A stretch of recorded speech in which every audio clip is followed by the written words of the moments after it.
پیغمبر خدا فرموده بوده است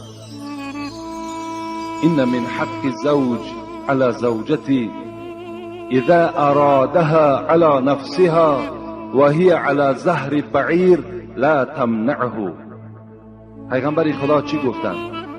گفتن هر وقتایی که اگر مرد میخواهد که کام دل خود از زن حلالی خود برآرد، میخواهد که با زن خود هم صحبت شود، یعنی اگر عادی تر گوییم اگر خواهد که با زن خود خانه‌داری کند، اگرچه زن در بالای اشتر هم که سوار باشد باید که سخن مرد را رد نکند.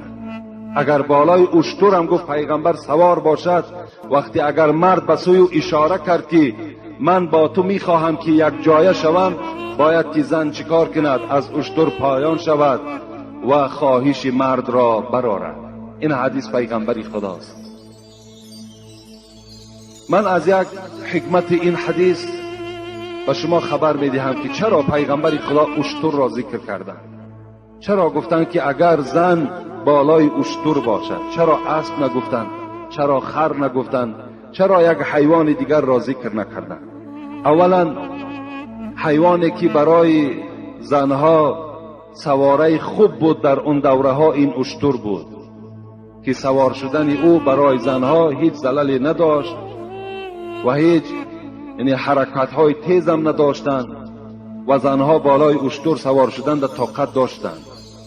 و دوم حکمت همین است که برای اشتر سوار شدن به نهایت کار زیاد در کار، یعنی برای اشتر را پس کردن، سوار شدن و باز اشتر را پس کرده و باز پایان شدن، اینجا مشقت زیاد طلب میکنه. از این خاطر پیغمبر گفتن همه این مشقت را زن باید که تحمل کند، باید پسی سر کند و باید پایان شود و باید حق شوهر را ادا کند. گفته بدیم که رسول اکرم گفته بدن کدام مردی که زن خود اگر دعوت میکند به سوی فراش خود، به سوی جایگاه خواب خود، فلتأتیه و ان کانت علی التنور. پیغمبر گفتند اگر چنده که در حالت نانپزی هم که باشد، اگر مرد از او طلب کند باید که نزد تنور ترک کند و نزد شوهرش حاضر شود. اگر چنده اینها مبالغه هستند، یعنی اگر چنده که اینها هیچ شوهر در حالتی چی بالای اشتر باشد یا نزد تنور باشد، زن خود ممکن که دعوت نکند، لیکن رسول اکرم این حالت ها را ذکر کردند که این معنای او را دارد که شوهرها حقوق بلندی دارند. اگر در این حالت ها هم از شما طلب کنند، شما حقی رد کردن ندارید. در دیگر حدیث پیغمبر خدا چی میگوید؟ میگوید که اذا دعا الرجل امرأته الى فراشه. این دیگر حدیث است. پیغمبر خدا گفتن وقتی که مرد به سوی زن حلال خود دعوت میکند که نزد من بیا، یعنی در پهلوی من خواب کن، فلن تأتیه، این زن رد میکند، میگوید نه من در پهلوی تو خواب نمیکنم، من نزد نبیرهام خواب میکنم یا نزد کیرینم خواب میکنم یا نزد دخترم خواب میکنم، یا اینکه خلاص گپی مرد رد میکند، نمی آید. پیغمبر خدا چی گفتند؟ فبات غضبان علیها لعنتها الملائکه حتی تصبح. بین چی یک وعیدی سخت نسبت زنهاست. وقتی که گپی مرد که رد شد، سخن مرد که قبول نشد، البته مرد غمگین می شود، مرد غضبناک می شود. رسول اکرم گفتن وقتی که این مرد غضبناک شد، وقتی این مرد درمند شد و خواب کرد، ای زن گفت یقین بدان که تا صبح دمیدن تو در لعنت ملائکه ها گرفتار هستی.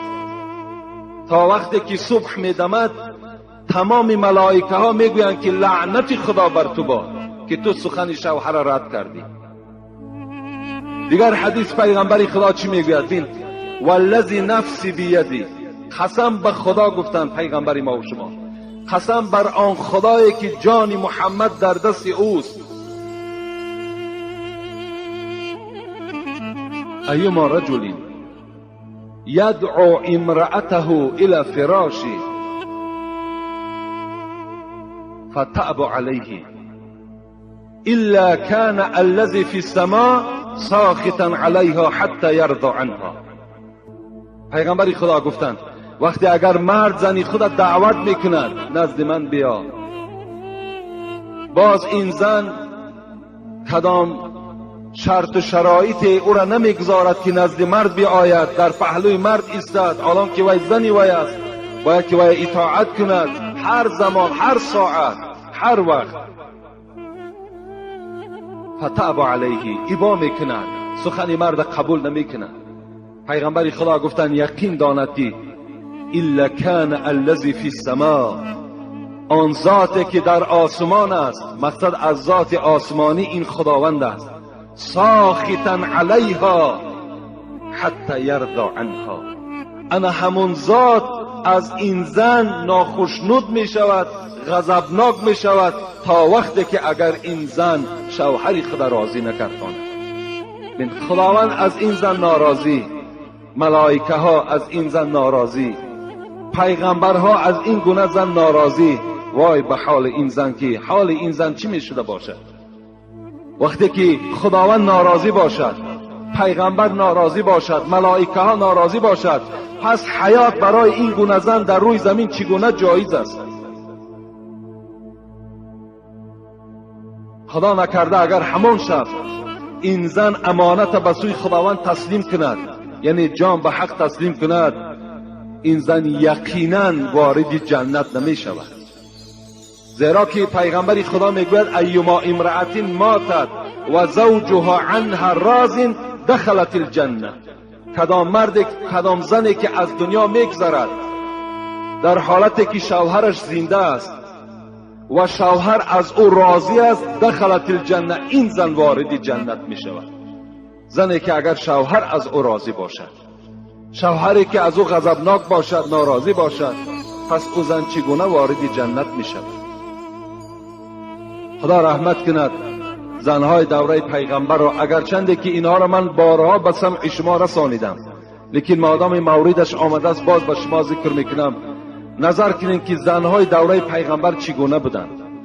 این روایت حسن بصری میکنند. حسن بصری میگوید که زنهای دوره پیغمبر این گونه زن بودند که وقتی که شوهر به خانه می آمدن بگاهی، زن از او چی سوال میکرد؟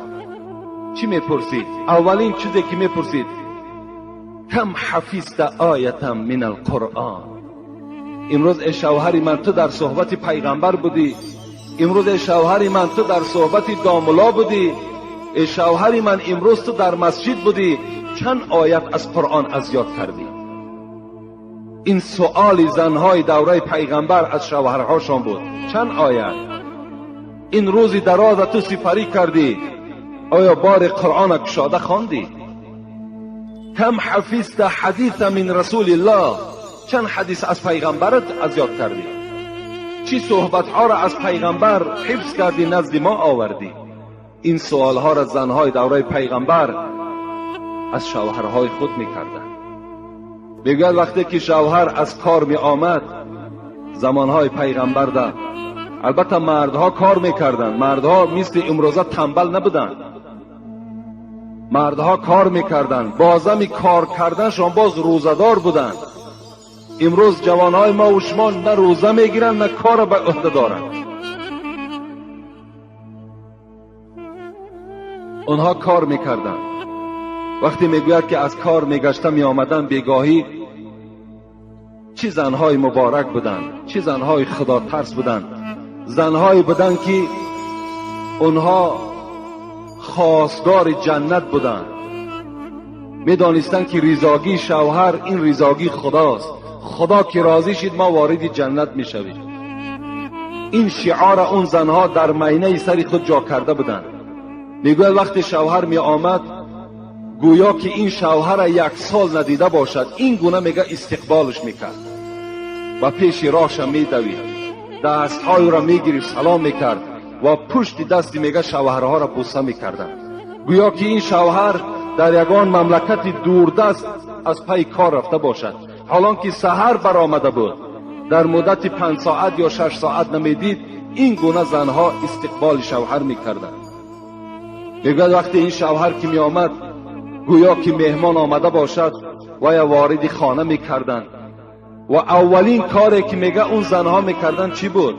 در یک ظرف میگه مثل تغاره که میگویم امروز آب گرم می آوردن و میگه شوهرها را میگفتن پایهای خود در داخل این ظرف بگذار. برای چی میکردن؟ برای میگفتن که آب گرم ماندگی شوهر را میگیرد، یعنی آن زحمت و مشقتی که از سحر تا بگاه این مرد کشیده بود برای شکم زن، برای شکم فرزند، برای بهبودی روزگارش، انا همین آب گرم آن عذاب و مشقت‌های اون پا و درماندگی اون پای می برداشت میگیری. با دست خود میگد این پایها را میشستند، تازه میکردند. خب دستهای شوهر آب میگرفتند، در پیش اونها دسترخوان میپرتافتند و طعام شوهر آماده میکردند. چی زنهای خدمتگاری بود. وقتی میگد شب میشد چیکار میکردند؟ توضأت له و تجملت له. الک بحاجة یا فلان اتأذن لی ان اقوم مصلیا بین یدی الله رب العالمین.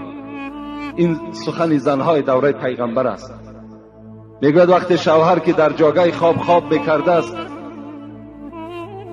در حال میگه طهارت میکرده‌اند. این زنها طهارت میکرده‌اند، سرمه میکشیده‌اند، اسمه میزده‌اند، خوشبویی میکرده‌اند و تجملت له. تمام آن زینتی که برای زن لازم است خودشان میگه خیلی خوش جمال میکرده‌اند و نزد شوهر، نزد همان فراش شوهر راست می ایستاده‌اند. الک بحاجتون. ای شوهر عزیز، ای شوهری که احترام تو معنای آن را دارد که من فردا سزاوار جنت می شوم، آیا بر من حاجت داری یا نه؟ در حالتی که زن خیلی صورتی زیبا کردگی است. امروز شما خود قضاوت کنید، کدام زن امروز طهارت میکند، جمال خودش آرایش میدهد و نزد شوهر میآید و میگوید که چه حاجت داری بر من؟ اونها امروز زنهای ما و شما جمال میکنند، عطر میزنند، اسمه میکشند، سرمه میکشند، تمام لباس بهترین میپوشند، لیکن بازار میروند برای شوهر نی. محروم ترین کسی که امروز از جمال زن، از بوی خوش زن است، این شوهر است. اصلا بوی خوش زن نمیبینند. جمال زن هیچگاه آنها مشاهده کرده نمیتوانند. فقط آنها وقتی اگر خانه آچه‌شان بروند یا خانه پدرشان روند یا بازار روند یا توی روند، انا جمال تماشا کن. حالان که از این جمال او باید که مرد باید بهره برد، شوهر باید بهره برد، نه مردی بیگانه. راست می شده است حاجت داری بر من یا نه؟ خوش به حالشان. به خدا قسم آنها همه وارد جنت شدگی هستند. کدام زنی که اگر خواهد این کار مشکل نیست، این اون قدر کاری نیست، با کرسکه و با رنگ و بار رخسارت تو زینت نده، بلکه تو هر روز به طهارت باش. به خدا قسم بهترین کرسکه این آب طهارت است. تون آب طهارت قطعی چهره تا زیبا کرده میتوانی. در چهره تو چنان نور پیدا می شود که همه این خیمیکت هایی که هستند اینها عاجز می آیند. این کرسکه ها بعد 5 سال 10 سال چهره تو را چنان پژمرده میکنن که اگر تو 30 ساله باشی به 70 ساله مانند میشوی. وقتی مرد میگفت است که ای زن میگفت است خدا رحمت کند پدر و مادری تو را. البته این گونه زن در همین خیل معامله میکنی، خدا پدر و مادری تو را رحمت کند، من الحال بر تو هیچ حاجت ندارم، بلکه مانده شدم خواب میکنم. بعد این سخن شوهر، این زن سخن خود قطع نمیکرد است، میگفته است اتأذن لی ان اقوم مصلیا بین یدی الله رب العالمین. ای شوهر عزیز، مادامی که بر من حاجت نداشته باشی، اجازت نمیدهی که 2 رکعت نماز در حق جان تو خوانم. نماز در حق جان شوهر از شوهر اجازت میگیرد. اجازت نمیدهی که 2 رکعت نماز من در همین دل شب خوانم و در حق تو دعا کنم که خدا عمر تو را دراز کنه، خداوند توفیق تو را زیاد گرداند، خداوند تو را بالای فرزندهای من نگه دارد. اجازت میدهی یا نمیدهی؟ چه زنهای مسلمان بودند.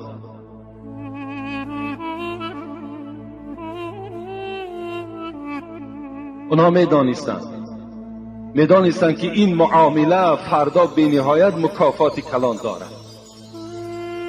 زن نزد پیغمبر آمد، ای پیغمبری خدا، میخواهم که شوهر کنم، چی اجازت میدهی؟ چی خدمت کنم؟ آیا وظیفه های شوهر چی است؟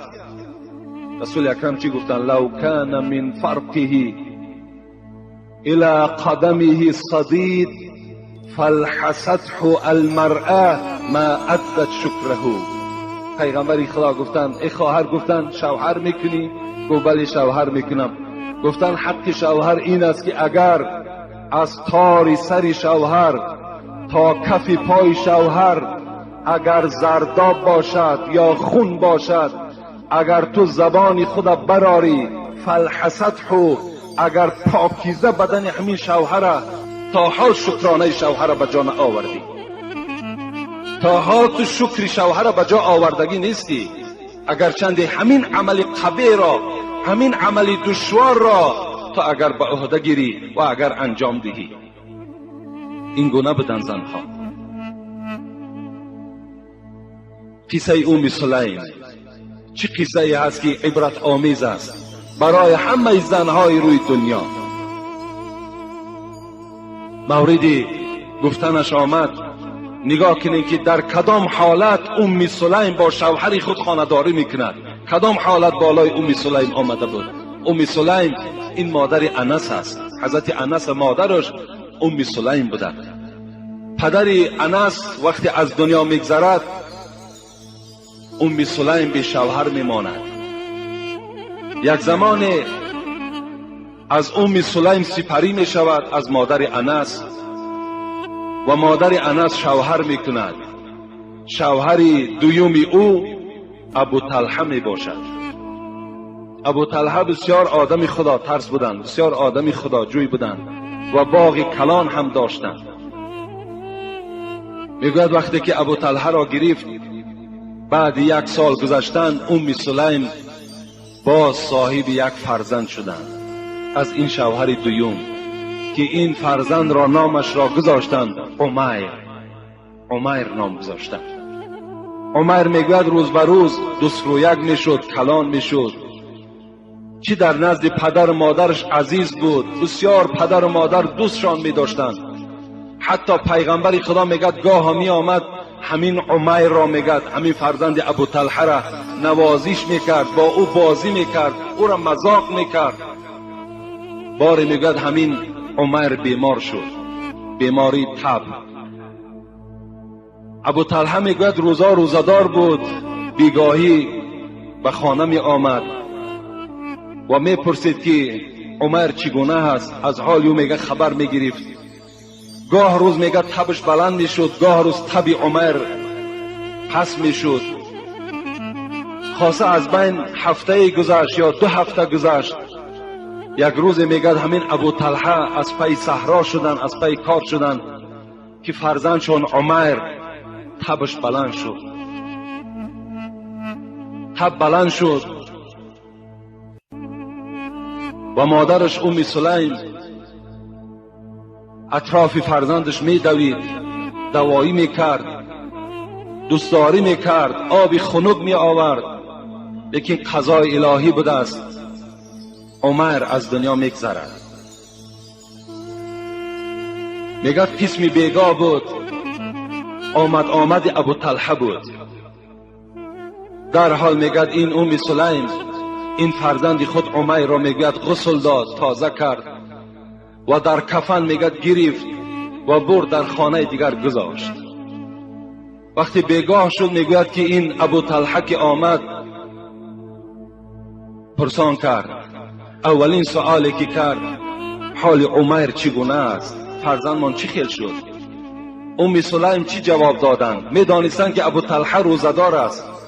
گفتند امروز نظر به پیشینه کاملا خوب است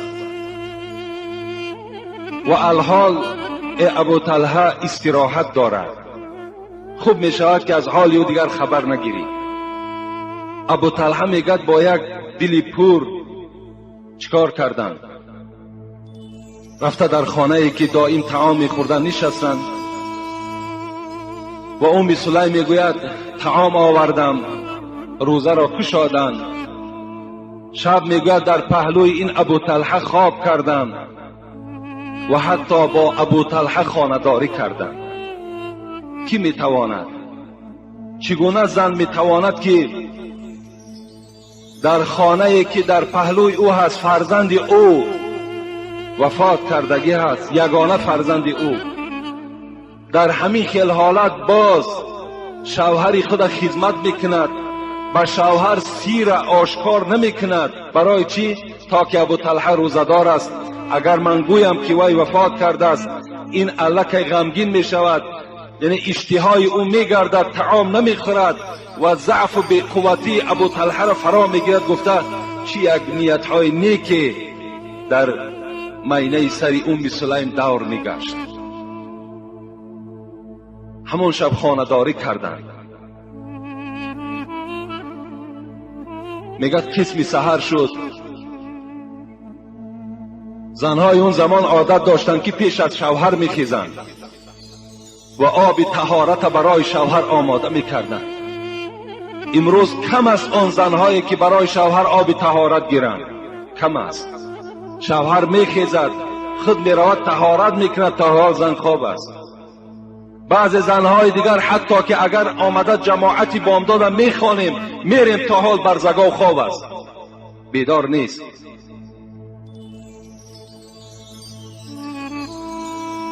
اونها این عادت نداشتند. در حال میگد بیدار شدند، از پهلوی شوهر خیستند، به نیت آب طهارت خیستند. لیکن مادامی که مادر بودند دلشان طاقت نکردند. گفتند ابو طلحه گفتند اگر مبادایی که یگان کس یک ودیعت، یک امانت به ما و شما دهد، مثل خواه بیل است، خواه تیشه است، خواه لباس است و یک مهلت برای او به ما و شما جدا کند، آیا او را گرداندن دادن لازم است یا نه؟ ابو طلحه گفتند البته امانت باید خیانت کردن در کار نیست. امانت چیزی هست که باید در حال به صاحبش گردانده شود. گفت ابو طلحه گو آگاه باش که امشب همون امانتی که فرزند ما و شما عمر بود جان را به حق تسلیم کرده بود.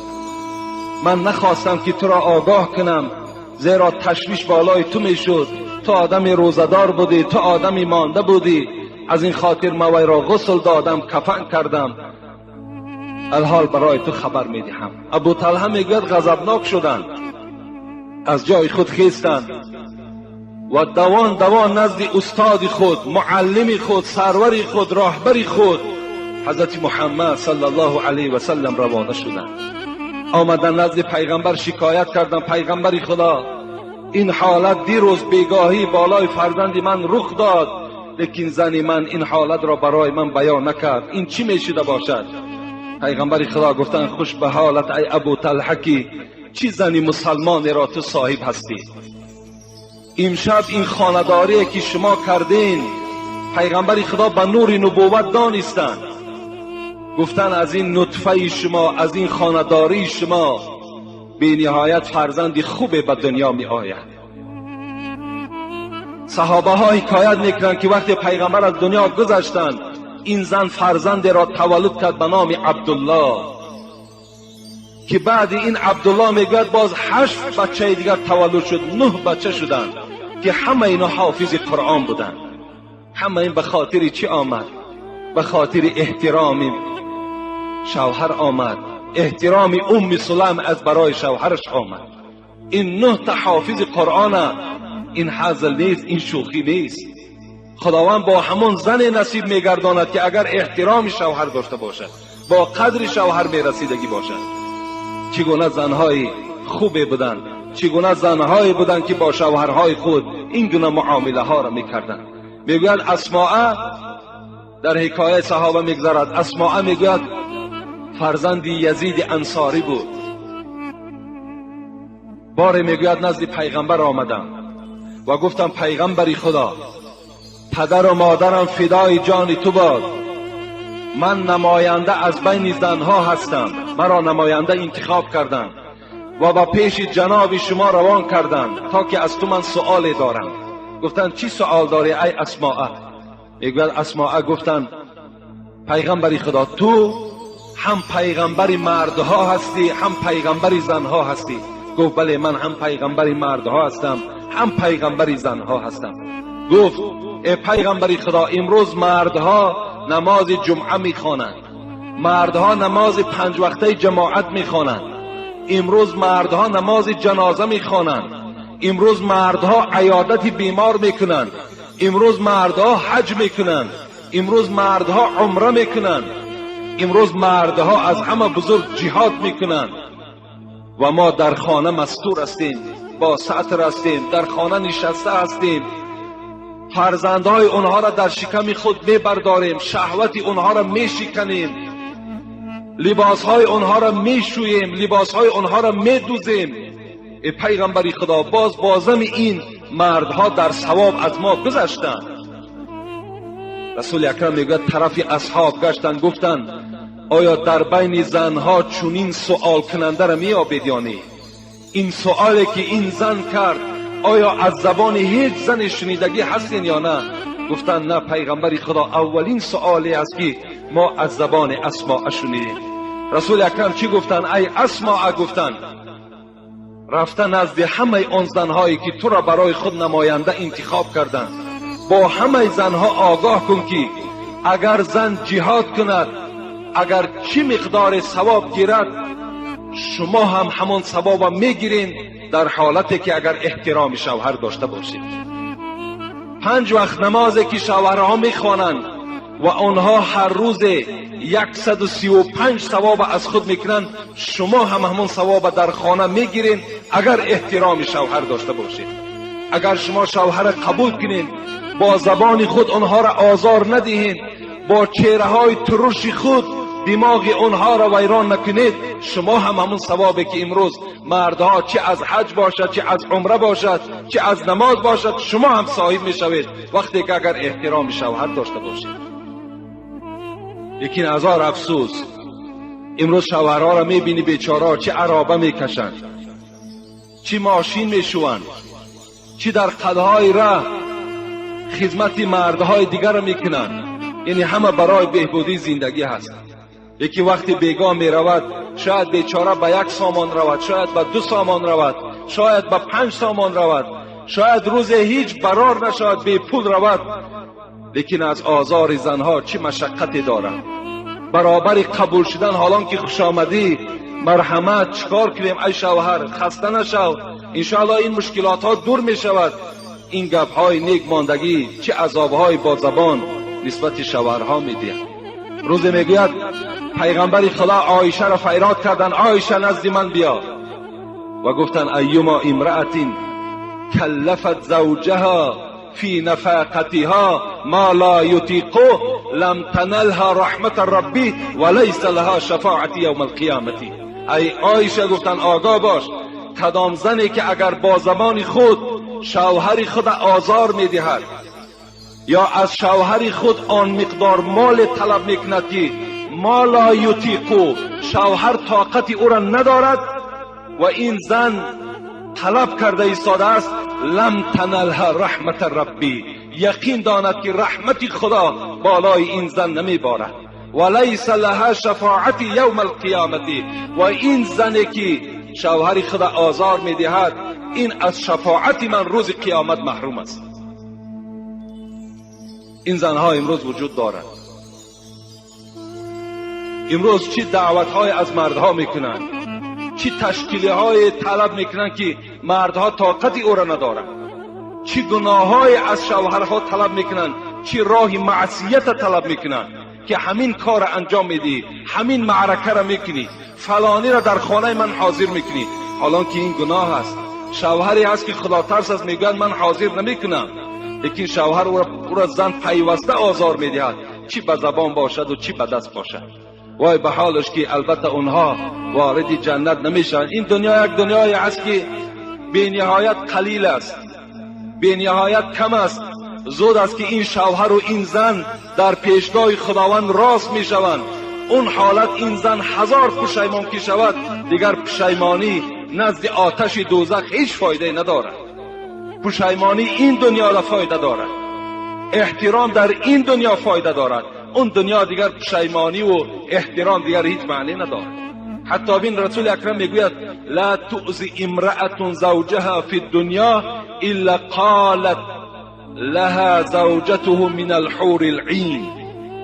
وقتی میگوید در دنیا مردک زیر تحقیر زن قرار دارد، یعنی پیوسته شوهر آزار میدهد، پیوسته سخن شوهر قبول نمیکند، با شوهر دائم با زبان درشت خود معامله میکند.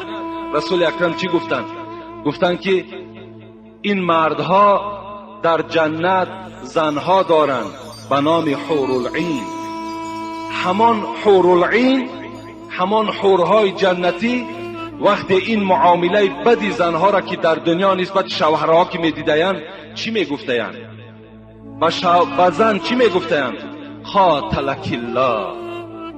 این چی یک سخنی سختی از جانب حورهای جنتی نسبت زنهای دنیوی است. قاتلک الله فانما هو عندك الدخیل یوشک ای یفارقک الینا.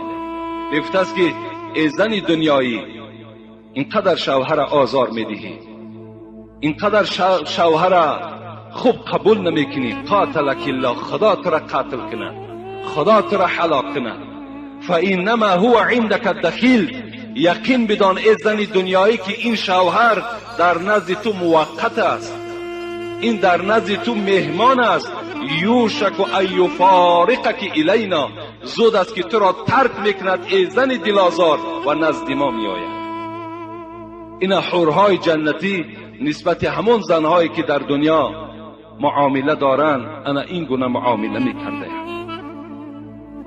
لکن چگونه ای که سر آغاز صحبت ما و شما در باب دعوت کردن زن به سوی جایگاه خواب بود و زنها اگر قبول کنند از حدیث هایی که به شما بیان کردم انشاءالله اونها برخوردار می شوند، اگر قبول هم که نکنند آن وعیدهایی که خواندم چی می شوند؟ سزاوار می شوند. لکن باز به شما خاطر رسان می کنم که جوانای عزیز، من باور کنین از این خدچه ها و از این مراجعت های زنها به خلاصه آمدم که به شما همه خبر می دهم، چگونه که در جمعه پیشین به شما خبر دادم که خانه‌داری ها را باید که با طریق برنامه های تلویزیونی نکنین، خانه‌داری هاتون مثل خانه‌داری های غربی ها نکنین، اینا حرام هستند. شما تقلیدی به مردم غرب نکنید. ملت را رفت چون آیین زده است، ملت را رفت چون آیین زده است، مثل خاک اجزای او از هم شکست. هستی مسلم ز آیین است و بس، باطنی دینی نبی این است و بس. خدا رحمت کند محمد اقبال لاهوری را.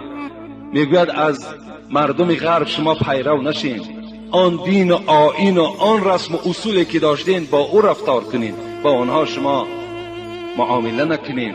با گفتار و کردار اونها شما چیکار نکنید.